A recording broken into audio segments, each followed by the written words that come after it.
Aku kenal Alora ni pasal angka sakit jantung.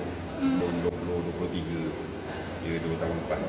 Pun doktor yang syorkan. Doktor yang recommendkan lah, suruh pakai Alora Pen.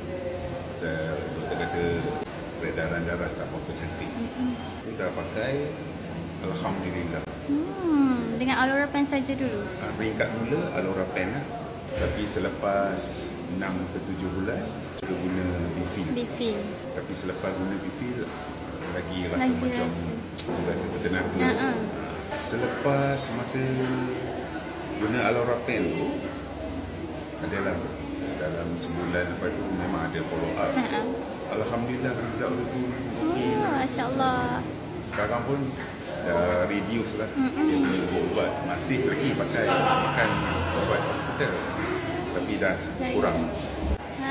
Alhamdulillah dengan Alora dan Bifil. Alora